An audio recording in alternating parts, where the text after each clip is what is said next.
Hi friends, Kachus videos എന്ന YouTube ചാനലിലേക്ക് എല്ലാവർക്കും വീണ്ടും സ്വാഗതം. ഈ പ്രാവശ്യം ഞാൻ നിങ്ങളുടെ മുന്നിലേക്ക് വന്നിരിക്കുന്നത് വളരെ ടേസ്റ്റിയും അതോടൊപ്പം തന്നെ വളരെ ഹെൽത്തിയുമായ ഒരു പായസവുമായിട്ടാണ്. മുളയരി പായസം. മുളയരി കൊണ്ട് എങ്ങനെ വളരെ ടേസ്റ്റി ആയിട്ടുള്ള ഒരു പായസം ഉണ്ടാക്കാം എന്നുള്ള ഒരു വീഡിയോ റെസിപ്പിയുമായിട്ടാണ് ഈ പ്രാവശ്യം ഞാൻ വന്നിരിക്കുന്നത്. അപ്പോൾ എല്ലാവരും വീഡിയോ ഫുള്ളായിട്ട് കാണുക, ലൈക്ക് ചെയ്യുക, സബ്സ്ക്രൈബ് ചെയ്യാത്തവർ മറന്നു പോകാതെ സബ്സ്ക്രൈബ് ചെയ്യുക. അപ്പോൾ നമുക്ക് നേരെ നമ്മുടെ വീഡിയോ റെസിപ്പിയിലേക്ക് പോകാം. അപ്പോൾ മുളയരി പായസം ഉണ്ടാക്കാൻ വേണ്ടിയിട്ട് ആദ്യം തന്നെ ഞാനിവിടെ എടുത്തിരിക്കുന്നത് 2 കപ്പ് മുളയരിയാണ്. ഈ 2 കപ്പ് മുളയരി ചുരുങ്ങിയത് 12 മണിക്കൂറെങ്കിലും വെള്ളത്തിൽ കുതിർത്ത് വെക്കണം. ഒരു രാത്രി മുഴുവൻ വെള്ളത്തിൽ കുതിർത്ത് വെക്കുക. വെള്ളത്തിൽ കുതിർത്ത് വെച്ചാൽ മാത്രമേ ഇത് വേവുള്ളൂ. കുറച്ച് വേവ് കൂടുതലുള്ള സാധനമാണ്. അപ്പോൾ ഞാനിത് 12 മണിക്കൂർ രാത്രി മുഴുവൻ വെള്ളത്തിൽ കുതിർത്ത് വെച്ചിട്ടുണ്ട്. 2 കപ്പ് മുളയരിയാണ് ഞാൻ എടുത്തിരിക്കുന്നത്. ഇത് നന്നായിട്ട് കഴുകി വൃത്തിയാക്കിയതിന് ശേഷം ഇതൊരു കുക്കറിലേക്ക് നമുക്ക് ഇട്ട് കൊടുക്കാം. കുക്കറിൽ വേവിച്ചാൽ മാത്രമേ ഇത് വേവുള്ളൂന്നല്ല, കുക്കറിലാകുമ്പോൾ പെട്ടെന്ന് വെന്ത് കിട്ടും. കുക്കറിൽ തന്നെ ഏകദേശം ഒരു 8 വിസിലെങ്കിലും ചുരുങ്ങിയത് വേണ്ടി വരും. അപ്പം ഇതിനകത്തേക്ക് ഞാൻ വെള്ളം ചേർക്കുകയാണ്. 1 കപ്പ് നമ്മുടെ മുളയരിക്ക് 4 കപ്പ് വെള്ളം എന്ന രീതിയിലാണ് വെള്ളം ചേർക്കേണ്ടത്. അപ്പോൾ 2 കപ്പിന് 8 കപ്പ് വെള്ളമാണ് ഞാൻ ചേർത്തിരിക്കുന്നത്. അപ്പം നമ്മുടെ 8 വിസിൽ ഇവിടെ പൂർത്തിയായിട്ടുണ്ട്. നമ്മുടെ മുളയരി നന്നായിട്ട് വെന്ത് വന്നിട്ടുണ്ട്. നമുക്കൊന്ന് ടെസ്റ്റ് ചെയ്ത് നോക്കാം സാധനം വെന്തിട്ടുണ്ടോ ഇല്ലയോ എന്നുള്ളത്. കാണുമ്പോൾ തന്നെ അറിയാം അത് നന്നായിട്ട് വെന്തിട്ടുണ്ട്. അപ്പോൾ ഞാനത് ഞെരടി നോക്കുമ്പോൾ മനസ്സിലാവുന്നുണ്ട് ഇത് നന്നായിട്ട് വെന്ത് വന്നിട്ടുണ്ട്. ഇനി നമുക്ക് ഈ മുളയരിയെ വേറൊരു പാത്രത്തിലേക്ക് മാറ്റാം. ഇപ്പോൾ ഞാനിത് വേറൊരു പാത്രത്തിലേക്ക് മാറ്റിയിരിക്കുകയാണ്. എന്നിട്ട് ചെറിയ തീയിൽ ഇതിനെ വീണ്ടും നമുക്ക് വേവിക്കേണ്ടതുണ്ട്. തീ കൂട്ടി വെക്കണ്ട. ഇനി അടുത്തായിട്ട് ഞാൻ ഇതിനകത്തേക്ക് ചേർക്കുന്നത് വെല്ലം അല്ലെങ്കിൽ ശർക്കര. ഞാൻ ഇവിടെ വെല്ലമാണ് ഉപയോഗിക്കുന്നത്. വെല്ലം അല്ലെങ്കിൽ ശർക്കര 1/2 കിലോ പാനിയാക്കിയത്, അത് ഉരുക്കി പാനിയാക്കിയത് കൂടി ഇതിനകത്തേക്ക് ചേർത്ത് കൊടുക്കുകയാണ്. അത് ചേർത്ത് കൊടുത്തിട്ട് ഇത് ഒരു 10 മിനിറ്റോളം ചെറിയൊരു തീയിൽ വെച്ചിട്ട് വേവിക്കുക. നന്നായിട്ട് മിക്സ് ചെയ്യുക. കൈ ഇളക്കാതെ ഇത് ഇളക്കിക്കൊണ്ടിരിക്കുക, ഇല്ലെങ്കിൽ ഇത് അടിയിൽ പിടിച്ചു പോകാനുള്ള ചാൻസ് ഉണ്ട്. ഇപ്പോൾ ഇത് നന്നായിട്ട് അരിയുമായിട്ട് ശർക്കര നന്നായിട്ട് മിക്സായി വന്നിട്ടുണ്ട്. ഇനി ഇതിനകത്തേക്ക് ഒരു നുള്ള് ഉപ്പ് ഞാൻ ചേർത്ത് കൊടുക്കുകയാണ്. കാരണം ഇതിൻ്റെ മധുരം ഒന്ന് ബാലൻസ് ആവാൻ വേണ്ടിയിട്ടാണ് ഉപ്പ് ചേർക്കുന്നത്. ഉപ്പ് ചേർത്തതിന് ശേഷം അത് നന്നായിട്ടൊന്ന് മിക്സ് ചെയ്യുക എല്ലായിടത്തേക്കായിട്ട്.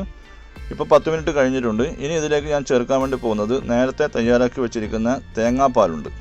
തേങ്ങയുടെ 3ാമത്തെ പാലും 2ാമത്തെ പാലുമാണ് ഞാൻ ഇതിനകത്തേക്ക് ചേർക്കുന്നത്. 3ാമത്തെ പാൽ 2ാമത്തെ പാൽ എന്ന് പറഞ്ഞാൽ ആദ്യത്തെ പാൽ എടുത്ത് വെച്ച് കട്ടിയുള്ളത് മാറ്റി വെച്ചിട്ട് ബാക്കിയുള്ള പാൽ കുറച്ചുകൂടി വെള്ളം ചേർത്തിട്ട് 2 കപ്പ് വെള്ളമാണ് ഞാൻ ചേർത്തിരിക്കുന്നത് പാലിനകത്തേക്ക്. അപ്പോൾ 2 കപ്പ് പാലാണുള്ളത്. 3ാം പാലും 2ാം പാലും അതുകൂടി ചേർത്ത് ഒരു 10 മിനിറ്റ് കൂടി ചെറിയ തീയിൽ വേവിക്കുക. ഇത് നന്നായിട്ട് വെന്ത് വന്നിട്ടുണ്ട്. ഇത് കൈവിടാതെ ഇങ്ങനെ ഇളക്കിക്കൊണ്ടിരിക്കണം, ഇല്ലെങ്കിൽ ഇത് അടിക്ക് പിടിച്ചു പോകും. അതിനുശേഷം ഞാൻ ഇതിനകത്തേക്ക് ചേർക്കുന്നത് ചുക്ക് പൊടിയാണ്. ചുക്ക് പൊടി 1/2 ടീസ്പൂണ്. അടുത്തതായിട്ട് ജീരകപ്പൊടി 1/4 ടീസ്പൂൺ കൂടി ചേർത്ത് കൊടുക്കുകയാണ്. ഇതൊക്കെ ഓപ്ഷനിലാണ്. നിങ്ങൾക്ക് ഏത് ഫ്ലേവറാണോ ഇഷ്ടം അതിനനുസരിച്ച് അത് മാത്രം ചേർത്ത് കൊടുത്താൽ മതി. പിന്നീട് 1/2 ടീസ്പൂൺ ഏലക്കായപ്പൊടിയും കൂടി ഞാൻ ചേർത്ത് കൊടുക്കുന്നു. ഇത് 3 കൂടി ചേർത്ത് കൊടുക്കുന്നതായിരിക്കും എല്ലാവർക്കും നന്നായിട്ട് ഇഷ്ടപ്പെടുക. കാരണം അതിലെല്ലാത്തിൻ്റെയും കൂടിയിട്ട് ആ ഒരു ടേസ്റ്റും ആ ഒരു മണവും വരുമ്പോഴാണ് പായസത്തിന് അതിൻ്റെതായ ഒരു രുചി ഉണ്ടാവുക, അതിൻ്റെതായ ഒരു മണവും ഉണ്ടാവും. ഇനി ഞാൻ ഇതിനകത്തേക്ക് ചേർക്കാൻ വേണ്ടി പോകുന്നത് നേരത്തെ മാറ്റി വെച്ചിരിക്കുന്ന കട്ടിയുള്ള തേങ്ങാപ്പാൽ, 1ാം പാൽ 2 കപ്പുണ്ട്. ആ 2 കപ്പ് തേങ്ങാപ്പാൽ കൂടി ഇതിനകത്തേക്ക് ചേർത്ത് കൊടുത്തിരിക്കുകയാണ്.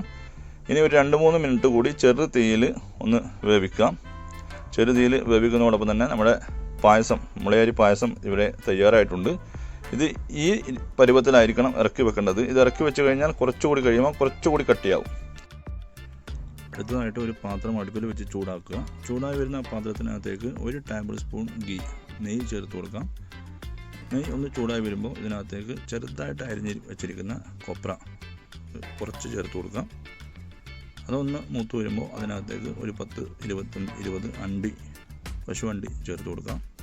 അതൊന്ന് ചെറുതായിട്ട് ബ്രൗൺ കളറാക്കി മൂപ്പിച്ചെടുക്കാം. ഇവ ഏകദേശം ഒരു ബ്രൗൺ കളറായിട്ട് വന്നിട്ടുണ്ട്. നല്ല സ്മെല്ലൊക്കെ വരുന്നുണ്ട്.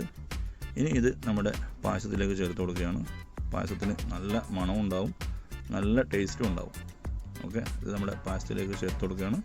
പായസത്തിൽ ഇത് ചേർത്ത് നന്നായിട്ട് ഒന്ന് ഇളക്കി കൊടുക്കാം.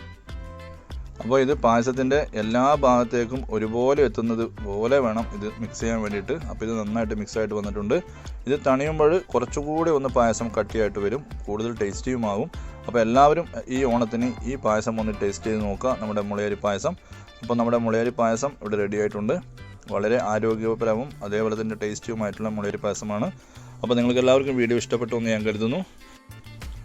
അതോടൊപ്പം തന്നെ എല്ലാവർക്കും നല്ല ഒരു ഓണം ആശംസിച്ചുകൊണ്ട് അടുത്ത ഒരു റെസിപ്പിയുമായി വരുന്നതുവരെ ഗുഡ് ബൈ.